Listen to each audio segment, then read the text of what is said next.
The Security Council just voted on a draft by China and Russia to give diplomacy another chance. Under US pressure, unfortunately, the Council refused. This is the second time in 1 week that diplomacy has been blocked. In my address to the Council, I highlighted the following points. For over 20 years, Iran has been a responsible member of the NPT. We pursued our inalienable right to peaceful nuclear energy with transparency. In 2015, after 2 years of talks, the JCPOA, or Joint Comprehensive Plan of Action, was reached. It was endorsed unanimously by Resolution 2231. The IAEA issued 15 consecutive reports confirming Iran's full compliance. No other nuclear program has been inspected more. Yet in 2018, the United States walked away from the deal in violation of Resolution 2231.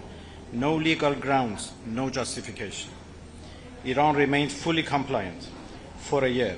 Only after the E3 failed to honor their promises did Iran take lawful, gradual, remedial measures. Today's crisis is the direct result of US withdrawal and Europe's inaction. The US betrayed diplomacy.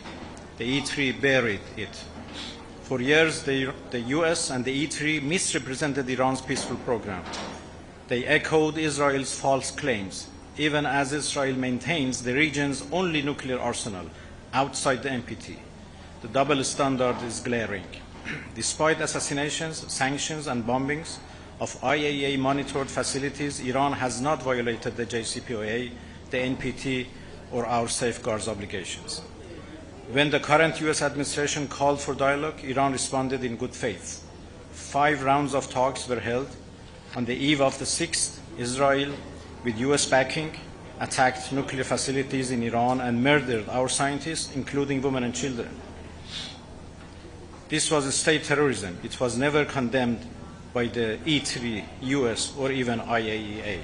Instead of diplomacy, the E3 pursued a snapback. Iran, by contrast, signed a new memorandum with the IAEA on 9 September in Cairo. It was welcomed by the agency and the international community. But in New York, all of Iran's constructive proposals were ignored. Russia and China acted responsibly. They proposed a 6-month extension of Resolution 2231 to preserve diplomacy. The E3 and the US blocked it. Their words and actions do not match. Their goal is confrontation, not dialogue. Iran's position on snapback is clear. It is illegal, void, and has no standing. The E3, having breached the deal, cannot claim significant non-performance. Resolution 2231 restrictions will expire permanently on 18 October 2025. Any attempt to revive or extend them is null and void. We call on the Secretary General to stay clear of any role in reviving expired sanctions. Those who pursue these unlawful paths will bear full responsibility for damaging the United Nations' credibility and for the humanitarian impact on the Iranian people. This dangerous precedent must not stand. If agreements can be broken at will, no nation can trust international commitments. If unlawful measures are enforced by power instead of law, the Security Council itself will lose authority. Let me end with this. Military attacks have failed. Snapback will fail too. The only solution is dialogue and diplomacy. The JCPOA proves this. Iran will never bow to pressure. We respond only to respect. The choice is clear: escalation or diplomacy. The responsibility lies with those who broke their commitments and undermined international law. And thank you. Foreign Minister, can I ask you, James Bays from Al Jazeera, snapback seems inevitable in a matter of hours. What will that mean for the people of Iran? And after snapback in the short term, is there any opening now for diplomacy?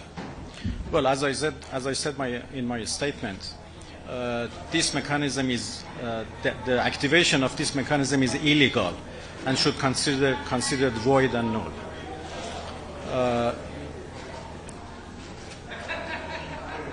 We don't think it can impact the people of Iran especially the people of Iran's determination to defend their rights.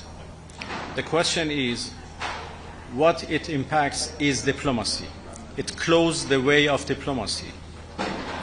We have been always ready to engage in diplomacy, and we have proved that when we negotiated JCPOA, when we negotiated with the United States before the attacks, and every time we were called for that. I came here with clear proposals to give diplomacy more chance, and I regret that the proposals were refused by the other side. So we have to think about the diplomacy rather than confrontation and escalation. Foreign Minister, your reaction, and what are the next steps now for the Islamic Republic of Iran? Well, we have already said that this act by E3 and the decision by the Security Council would affect Iran's cooperation with the agency. I made a very good agreement with the agency to make a new framework for cooperation between Iran and the agency in the new circumstances, which was signed in Cairo. And it is very unfortunate that if everything is activated, then this agreement between Iran and the agency would also is gone and cannot be implemented. ولی دقیقاً یک روز بعد از رسیدن شما به اینجا آقای خامنه‌ای گفتن ما با آمریکا مذاکره نمی‌کنیم و یکی از خواسته‌های اروپایی‌ها همین مذاکره با آمریکا بود. درسته؟ Diplomacy is not limited to negotiation with the United States. We have unfortunately a terrible experience of negotiating with the United States. We negotiated once in 2015 and we made a good deal. We made a deal that the whole world celebrated as an achievement of diplomacy, but what happened? Only after 1 year the United States withdrew and reimposed its sanctions. Again this year we were asked to negotiate and we accepted. What happened? Right in the middle of negotiations, the United States decided to attack us. Israel attacked and US joined. So we have no reason to trust Americans when it comes to negotiation. So what His Eminence the Supreme Leader said is absolutely correct, that negotiation with the United States is in fact a pure dead end.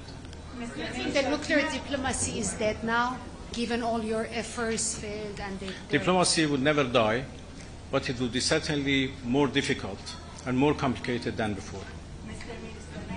Question to Camelia Intikhabi Fard, Chief Editor of the Independent Persian. You just discussed about a proposal has been approved with France, and you had a framework which has been considered as the base on the negotiation with the others. Could you please elaborate more about this proposal and the other proposal which you had and currently being refused? I will elaborate on those proposals in proper time. Some of them are still under consideration.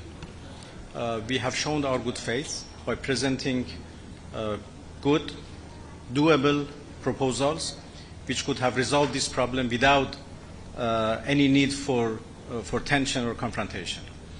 I'm so sorry that my proposals have not been met in a positive way, and I hope that in the remaining hours, would be some chance for them.